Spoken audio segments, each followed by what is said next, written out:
182쪽에 건폐율 봅시다. 건폐율의 의의는 밑줄 칩니다. 대지 면적에 대한 건축 면적 갈로 띄엄시고 의 비율 이렇게 줄 치면 돼요. 자, 그래서 건폐율은 대지 면적에 대한 건축 면적의 비율이다 이 뜻이에요. 공식은 그게 있죠. 예. 자, 봅시다.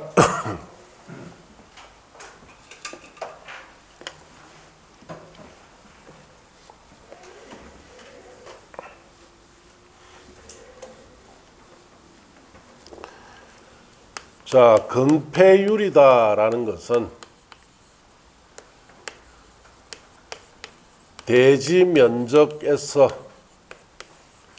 건축물의 안전 면적을 건축 면적이라 합니다. 건축 면적이 차지하는 비율을 건폐율이다 이렇게 합니다. 그러면 그림 나타내면은 자, 여기 대지 면적이 200제곱미터예요. 자, 이게 건축 면적이 120제곱미터입니다. 자, 건축 면적 120제곱미터는 주어진 대지 면적에 차지하는 비율이 얼마입니까? 200에 120제곱미터. 자, 60%죠. 건폐율이 60%다 이 뜻이죠. 그래서 건폐율은 주어진 대지 면적의 60%가 여기에 건축 면적으로 앉아 있다. 또 주어진 대지 면적의 60%까지 건축 면적으로 사용할 수 있다 이 뜻이에요.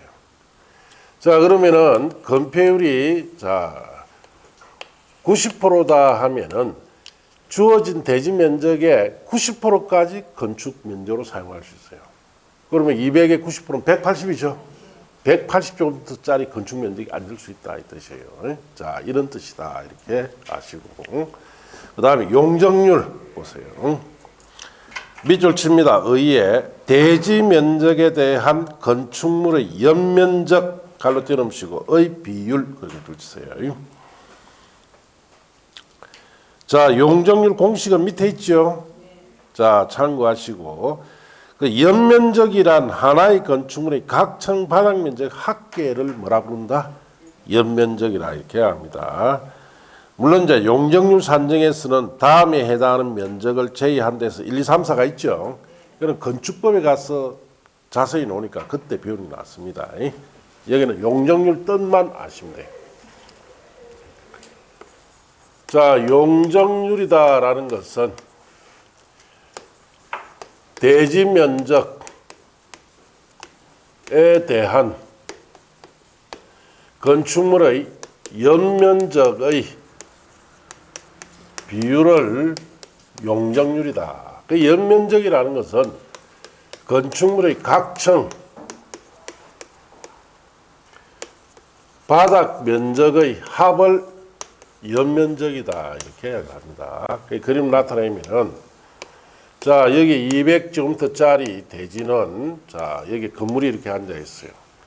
자, 각층 바닥 면적이 100씩인 4층짜리 건물이 있습니다. 자, 이 건물의 연면적은 얼마입니까? 400은 대지 면적의 몇 배? 4배. 뭘 4배라? 200이 2배.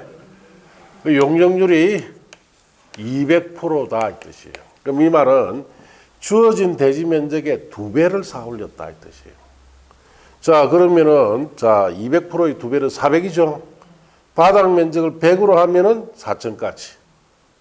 50으로 하면 8층까지 올라갑니다.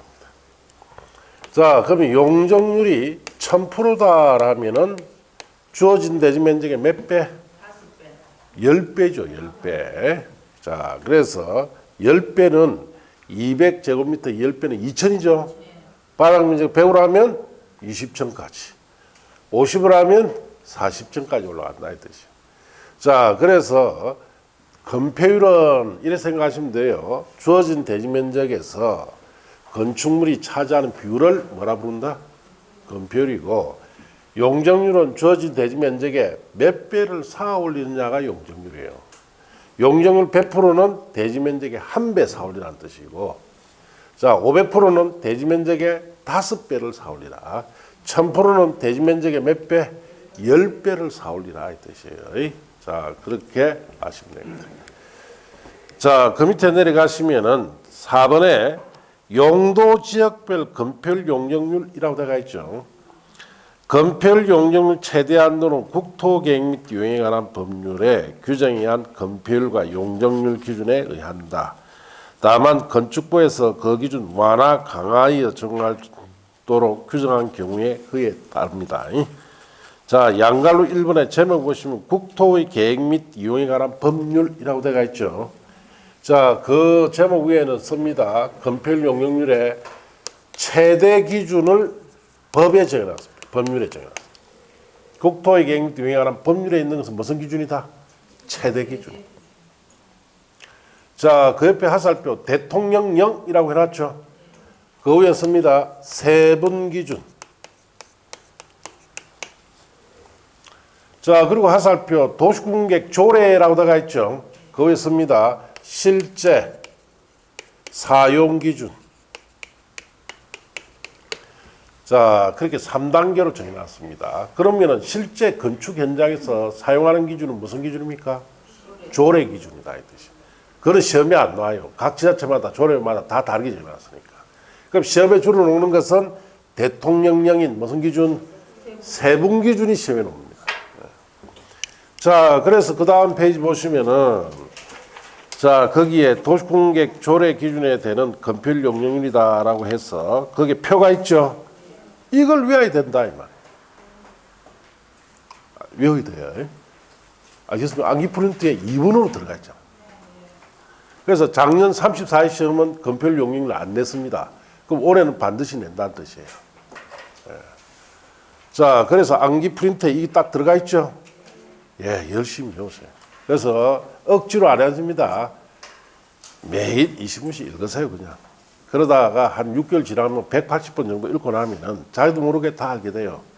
알겠습니까? 왜? 올해 시험은 반드시 나오니까.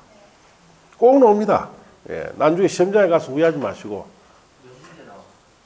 예? 여기 한 문제 무조건 나와요, 한 문제. 그러니까 꼭 외워야 돼. 예? 이것 때문에 떨어집니다. 왜냐? 어려운 문제 못 맞춰요. 그 어려운 문제 다 못 맞추고, 이거마저도 못 맞춰버리면 맞출 게 없는데. 그러면은 안 돼. 시험에 논다는 거 알고도 못 맞추면 안 됩니다.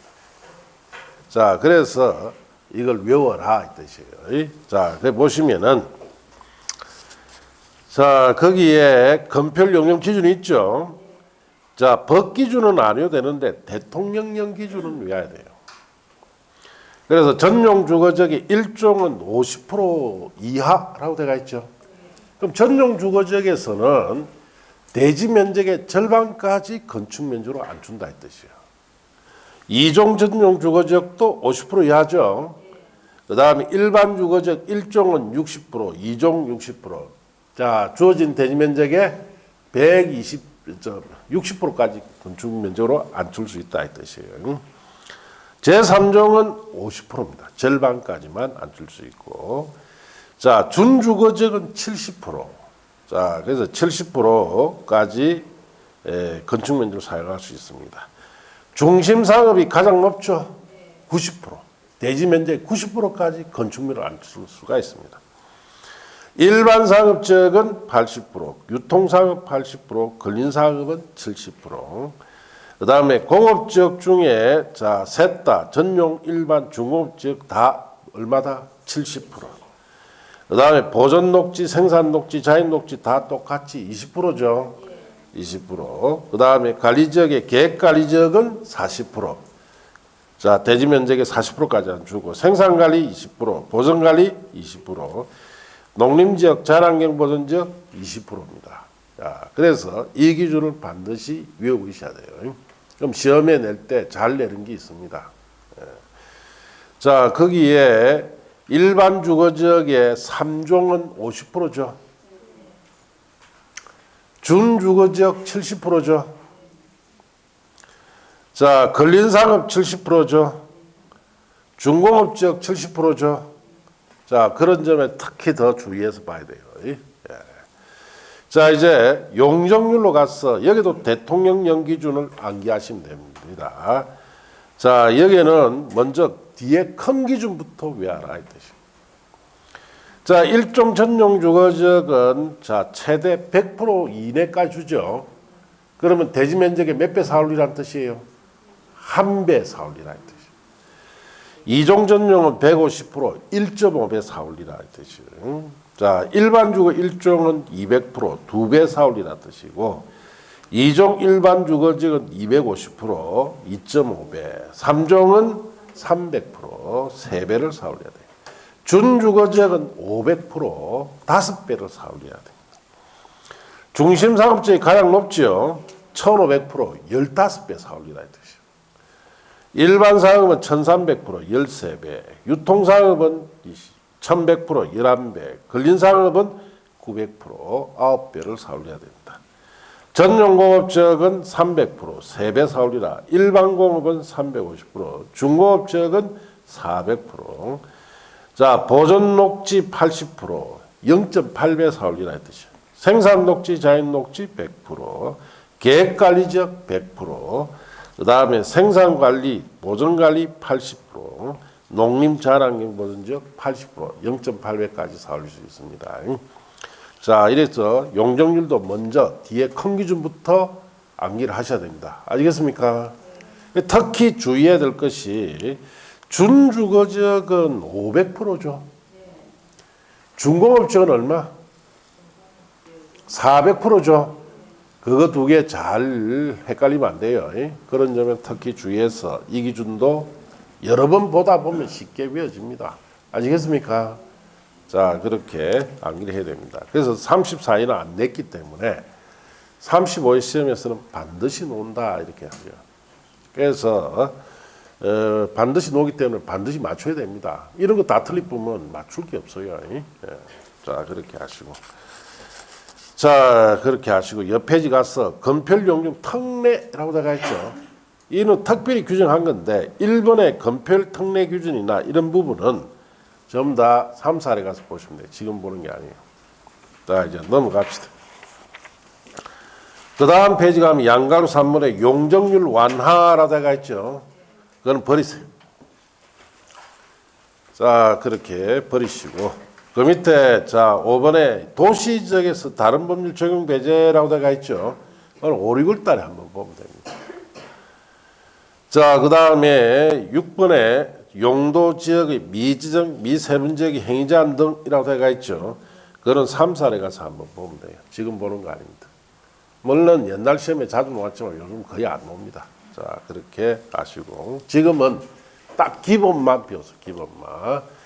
자, 용도지역은 지정이 되면은 자, 전국토를 대상으로 이걸 지정합니다.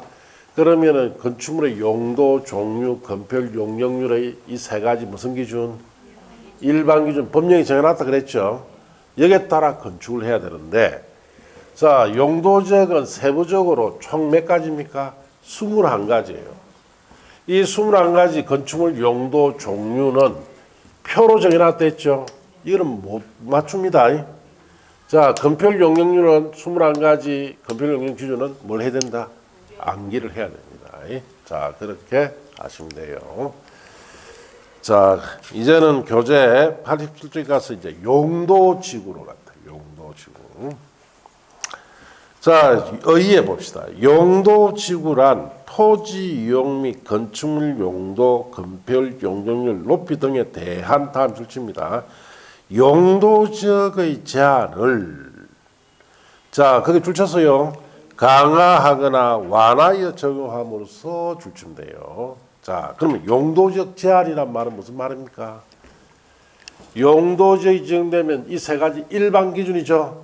일반 기준을 이 뜻이에요. 일반 기준을 강화 완화한다는 것은 완화 적용한다는 것은 무슨 기준 적용한다는 뜻이에요? 보안 기준을 적용해서 건축함으로써 그 뜻이에요. 강화 완화한 보안 기준을 자 적용해서 건축함으로써 그다음 봅시다.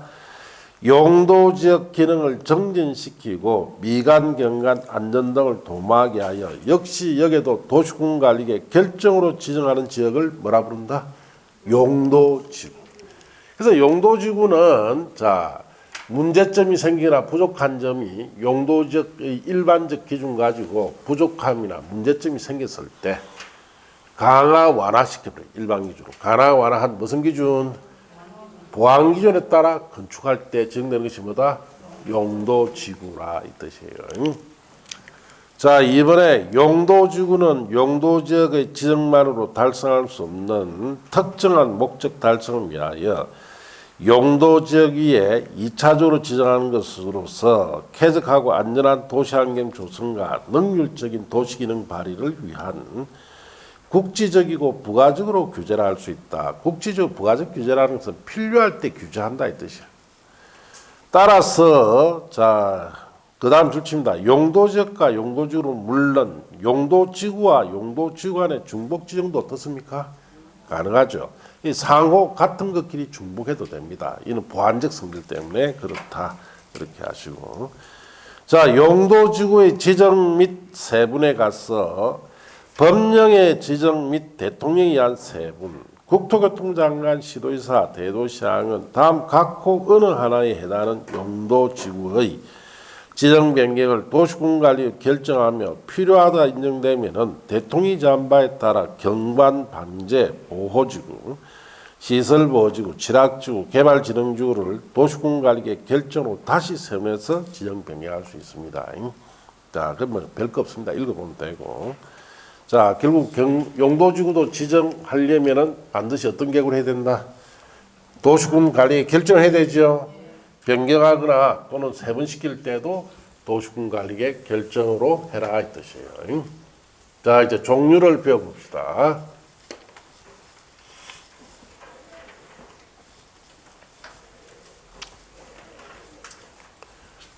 자, 첫 번째가 경관지구라고 되어 있죠. 경관의 보전 관리 형성을 위해서 필요한 지구다 그 뜻이에요. 자, 그래서 이런 설명 안 들으면 무슨 말인지 몰라요. 자, 경관이 뭡니까? 경관.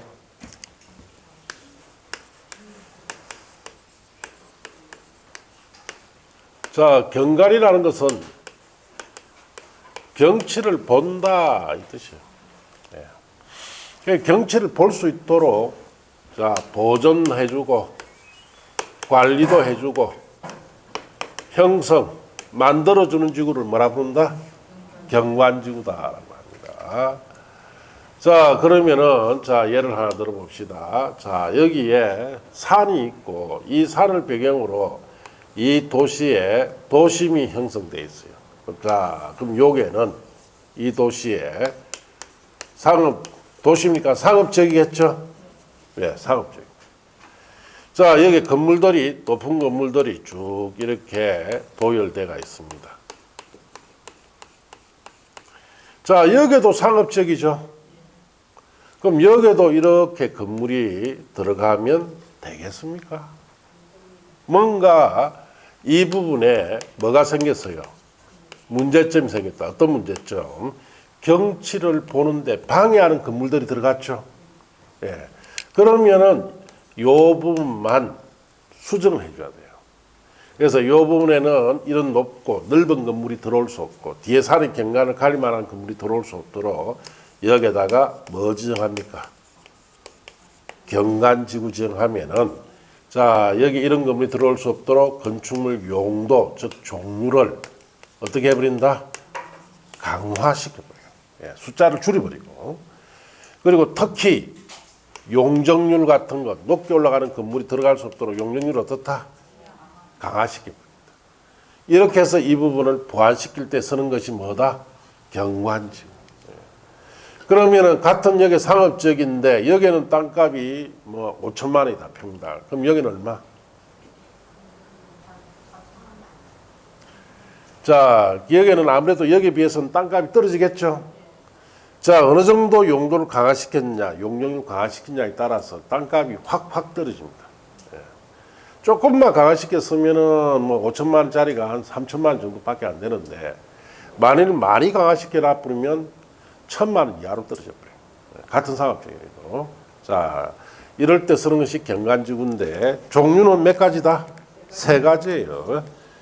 자연경관지구에 보시면 산지, 구릉지 등 자연경관을 보호하거나 자, 유지하기 위해서 필요한 지구가 자연경관지구입니다. 그래서 제가 여기 지금 그린 이런 그림들이 대표적인 자연경관지구예요. 예. 자, 그 다음에 시가지 경관지구는 지역 내 주거지, 중심지 등 시가지 경관을 보호, 유지하거나 형성하기 위해서 필요한 지구인데 이게 정되는 것은 주로 전용 주거지입니다. 고급 단독주택들이 있는 주거지 있죠. 그런 주택들의 경관을 가리지 않도록 이걸 많이 정합니다. 특화경관지구 지역 내 주요 수계, 수계라는 것은 강이나 호수를 말합니다. 수변, 물 주변 또는 문화적 보존 가치가 큰 건축물 주변과 주변의 경관 등 특별한 경관을 보호 유지하기 위해서 형성하기 위해서 필요한 지구가 자, 특화경관지구인데 특화경관지구는 자, 서울의 도심에 흐르는 강이 한강이죠. 도심에 있는 한강변 주변에 이걸 지정해놨어요. 그래서 도심에 있는 한강변 주변에는 건물이 없습니다. 강의 경관 가리지 못하도록 해놨기 때문에. 자, 그럼 경관지구는 시험에 주로 뭐 묻느냐? 종류를 묻습니다. 그래서 자연경관지구의 자자 동그라미, 시가지 경관지구의 시자 동그라미, 특화경관지구의 특자 동그라미. 그래서 자연경관지구는 자시특 이렇게 하면 되죠. 그렇게 주의해야 됩니다.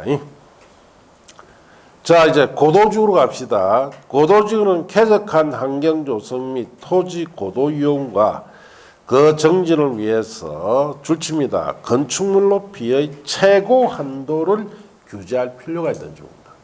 이게 정되면 건축물 높이를 규제해요. 자, 그래서 고도지구. 자, 건축물의 높이의 최고 한도를 규제할 때 쓰는 겁니다. 어떻게? 자, 이렇게. 자, 건축물이 일정 높이 이하로만 짓도록 하는 겁니다. 뭐 대부분 10m 또는 8m 이하짜리 낮은 건물만 짓도록 할 때 쓰는 것이 뭐다? 고도지구. 자, 고도지구는 우리가 대표적으로 볼 수 있는 곳이 공항입니다. 자, 여기에 관제탑이 있고 비행기가 활주로 타고 날아가죠. 자, 여기에 활주로와 같은 방향에 있는 이 토지가 주거적이다, 상업적이다 하면은 여기 이런 건물이 들어가면 비행기 착륙에 방해되겠죠. 이럴 때 여기에 낮은 건물 짓도록 뭐가 지정된다? 고도지구가 지정돼요. 그러면 8m, 10m 이하짜리만 돼요. 울산공항 주변에 가보니까 거기는 논밭밖에 없는데. 그렇죠. 예. 그래서 울산공항은 아직은 논밭밖에 없지만 적어도 좀 있으면 앞으로 한 10년 뒤쯤 되면은 적어도 울산공항 주변에 아파트가 들어오기 시작합니다. 예. 지금 그 호계 쪽에 송정 쪽에는 아파트 지어 내려오고 있죠. 거기 이제 울산공항 쪽으로 좀 이제 자꾸 들어와요. 그러면은 울산공항에는 주변 즉 사방팔방으로 건물이 없어야 돼요. 비행기 착륙하려면. 그런데 자꾸 이제 밀고 내려오면은 지금 중구 핵심도시 뒤편에 뭔가 또 산업단지 조성한다 합치죠. 핵심도시 뒤편에 첨단 산업단지 들어옵니다. 예. 자, 그러면 또 아파트가 부족해집니다. 그럼 어디에? 제가 볼 때는 이제 울산공항 주변에 아파트가 들어올 차례예요. 그럼 울산공항 어떻게 됩니까? 옮겨야 됩니다. 왜냐? 울산공항 있으면 고도지구 때문에 건물이 들어온다 못 들어온다? 못 들어오기 때문에. 그래서 우리 서울이라든지 뭐 부산 같은 이런 곳에는 원래 공항이 전부 다 어디에 있었습니까? 도심에 있었어요. 도심에. 서울의 공항은 원래 공항 어디 있는지 김포가 아니고 여의도에 있었어요. 여의도. 자, 63빌딩 아시죠? 그 자리가 공항 활주로 자리예요. 거기 떡 버티고 있으니까 거기에 건물이 못 돌아요. 그래서 김포로 옮긴 거예요. 부산의 원래 공항은 김해가 아니죠. 어딥니까? 수영. 거기에 오늘날 100층짜리 아파트 단지 쫙 들어가 있죠. 활주로 자리에. 거기 있으니까 도시 발전이 안 돼요. 왜? 고도지구 때문에. 그래서 할 수 없이 옮겼다 이 말이에요. 그러니까 울산공항도 세월이 지난 데는 옮길 수밖에 없습니다. 예. 그러면 지금 울산공항 주변에 땅 사두면 안 됩니까? 언제 오는지 우리 생애에 옮길지 다음 생애에 옮길지 모릅니다. 예. 자, 그거는 알 수 없죠. 예. 자, 어쨌든 고도주구는 이럴 때 쓰는 거예요. 자, 그 다음에 보호주구. 국가유산기본법 제3조에 따른 국가유산 중요시설물, 중요시설물이란 항만이나 공항 같은 걸 말해요. 및 문화적 생태주로 보존가치가 큰 지역을 보호 보존하기 위해서 필요한 지구가 보호지구입니다. 자, 그래서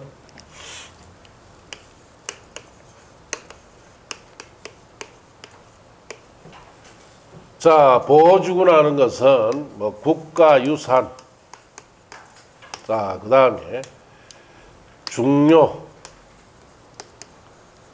시설물, 자, 그 다음에 생태, 지역 같은 것을 보호, 보존하기 위해서 지정되는 것이 뭐다? 보호지구예요. 자, 이게 지정이 되면은 건축물 용도를 자, 대폭 강화시키기 때문에 건물 지을 것이 있다 없다? 없어요. 네. 국가유산이라든지 국가유산 주로 문화재를 말합니다. 그리고 중요시설물, 생태지역을 보호보존하기 위해서 이정되면 건물이 못 들어옵니다. 예. 그래서 이때 가장 대표 지정된 곳이 서울에 있죠. 자, 여기 삼각산이 있고 삼각산 밑에 여기에 청와대가 있죠. 그 공원이 이제 됐습니다. 그 청와대 밑에 뭐가 있어요? 경복궁이 있죠. 이 경복궁 주위에 이게 지정되어 있습니다. 자, 경복궁은 주거지역과 상업지역, 서울 도심에 있는 거예요. 예. 자, 그럼 여기에 주변에 건물이 들어오면은 경복궁의 국가유산 같은 문화재 보호에 문제 생기겠죠. 그래서 이 주변에 이걸 지정해 놨어요. 자, 그래서 여기는 도로, 여기도 도로, 큰 주차장, 앞에는 광장, 이렇게 해서 아예 공지로 에워싸놔 버렸습니다. 예, 건물이 못 들어오도록.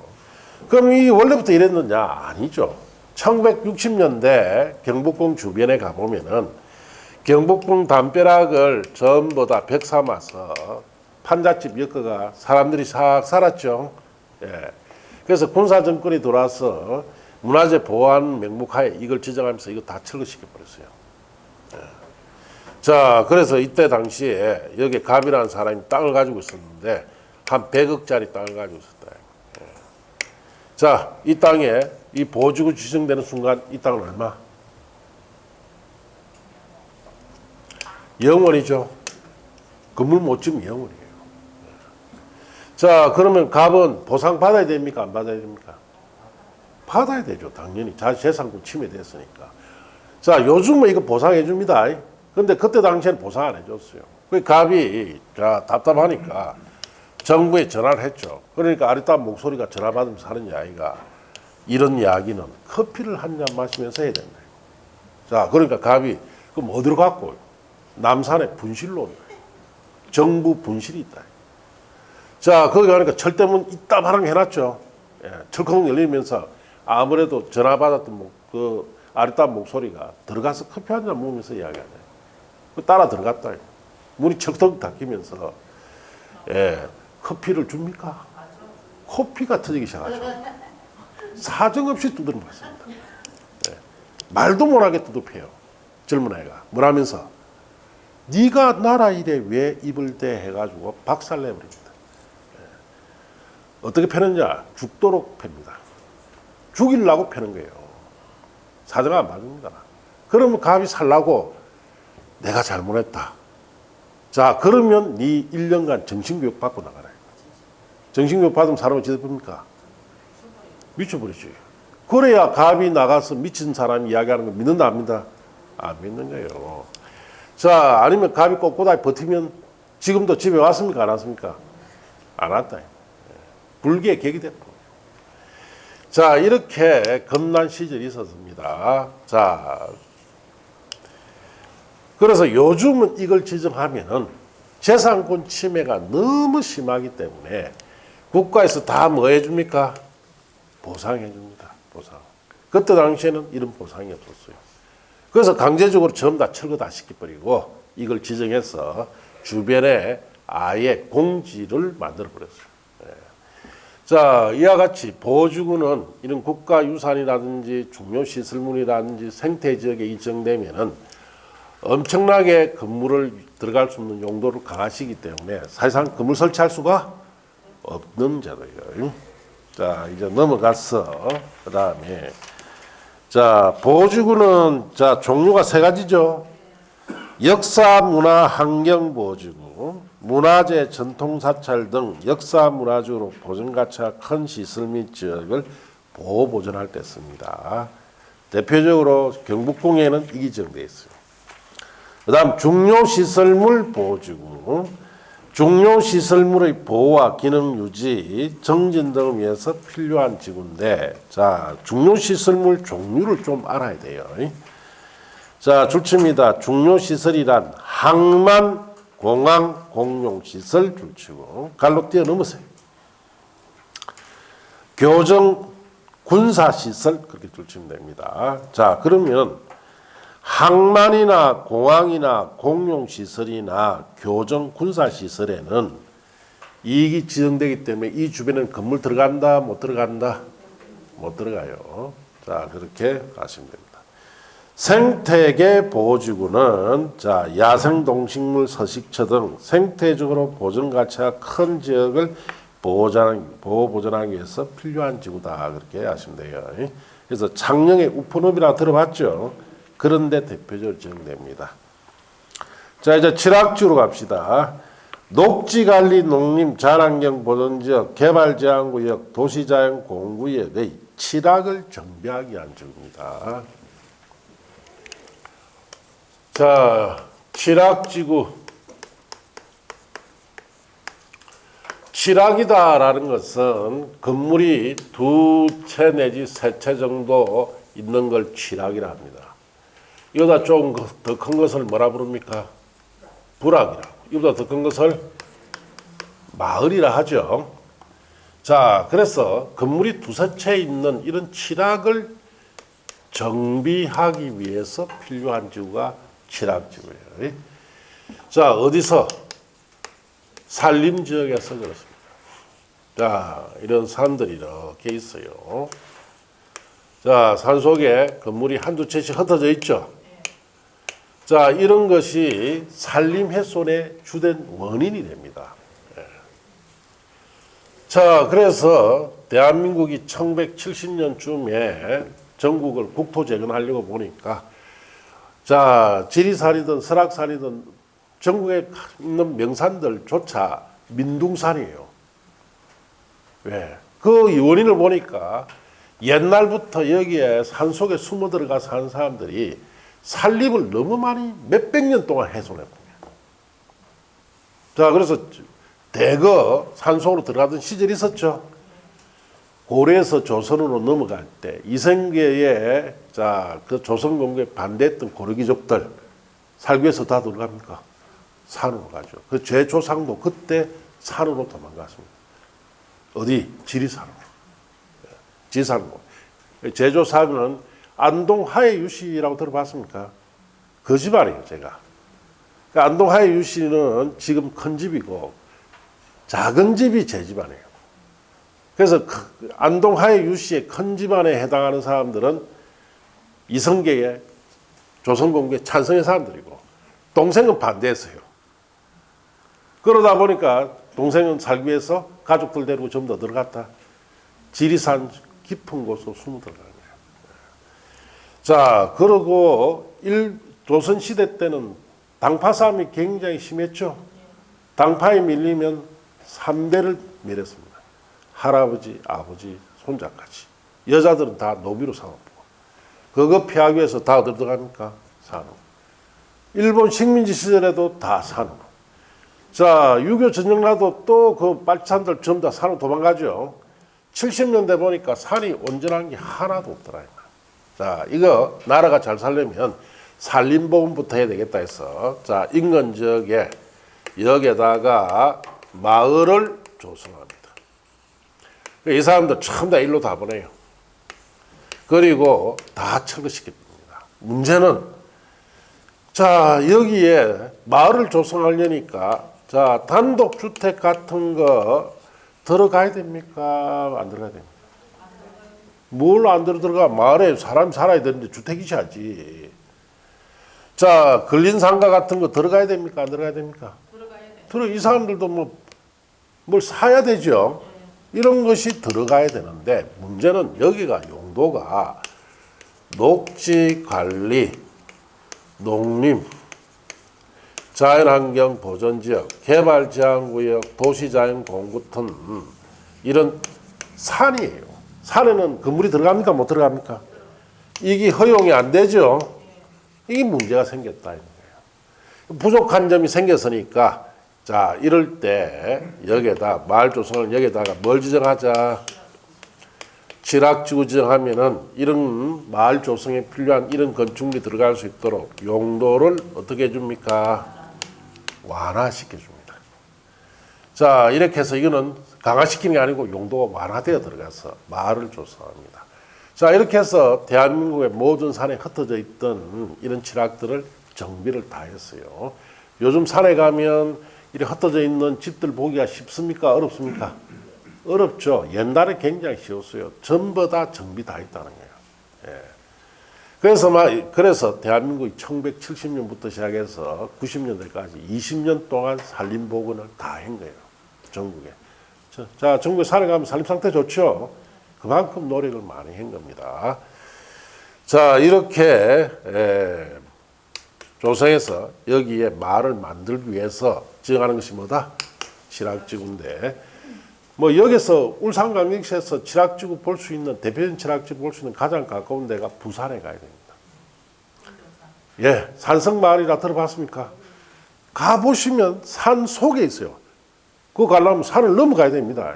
넘어가서 산 속에 마을을 조성해놨습니다. 그게 대표적인 취락지구다 이렇게 아시면 됩니다. 자, 이럴 때 쓰는데 종류는 두 가지예요. 자연 취락지구라고 되어 있죠. 자, 줄칩니다. 녹지지역, 관리지역, 농림지역, 자연환경 보전지역 안의 그게 줄친대요. 녹지, 관리, 농림, 자연환경 보전지역 안에 취락을 정비할 때 뭐 지정합니까? 자연 취락지구 지정합니다. 집단 취락지구 줄칩니다. 개발 제한구역 안의 그게 줄친대요. 자, 개발 제한구역 안에 취락을 정비할 때 정되는 것이 집단 취락지구다 이렇게 하시면 돼요. 자, 그러면 취락지구가 지정되면 땅값이 어떻다? 예, 올라갑니다. 그래서 자, 거기에 부산에 있는 산성마을 같은 경우에는 산성마을 취락지구로 지정된 산성마을 안에는 평당 3,400씩 합니다. 그 말 딱 경기 벗어나면 몇만 원밖에 안 해요. 그런데 그 안은 몇백만 원씩 합니다. 자, 그렇게 아시면 돼요. 자, 그 다음에 개발진흥지구 봅시다. 주거기능, 사업기능, 공업기능, 유통물류기능, 관광, 휴양기능 등을 집중적으로 개발 정비할 필요가 있을 때 쓰는 것이 뭐다? 개발진흥지구예요. 그래서 자, 봅시다.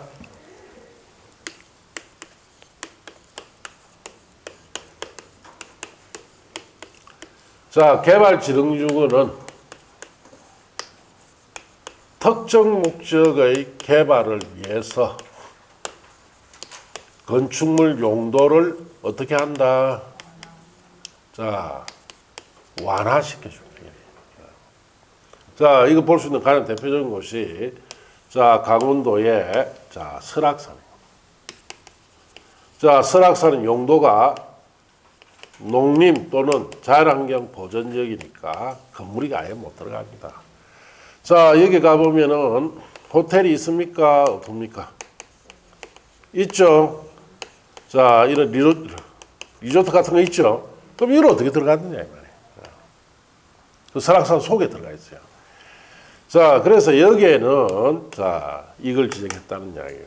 개발 진흥지구를 지정해서 이와 같은 농림이나 자연환경 보전지역상 허용되지 않는 건물을 넣을 수 있도록 개발할 수 있도록 자, 이걸 지정해서 요 부지 안에서만 이런 건물이 들어갈 수 있도록 용도가 어떻게 됐다? 완화시켜 줍니다. 그래서 이것도 이 지정된 이곳은 땅값이 비쌉니다. 예. 주변은 뭐 이런 곳은 농림자연환경 보전지역 이런 곳은 땅값 사겠죠. 그러나 이 개발지능 지정된 이 안에서는 비싸집니다. 자, 그렇게 아시고. 자, 그래서 거기에는 종류가 5가지가 있어요.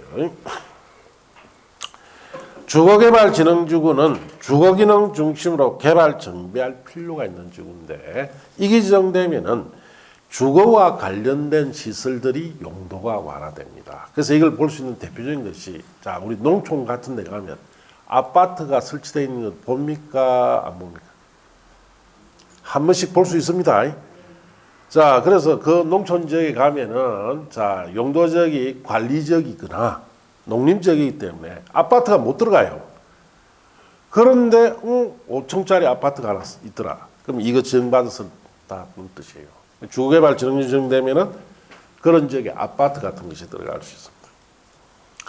자, 그다음 산업유통개발진흥지구, 공업기능, 유통물류기능 중심으로 개발 정비할 필요가 있는 지역인데, 자, 이것도 마찬가지예요. 옛날에 양산군 시절에, 지금은 양산시죠. 1980년 이전에는 양산군이었습니다.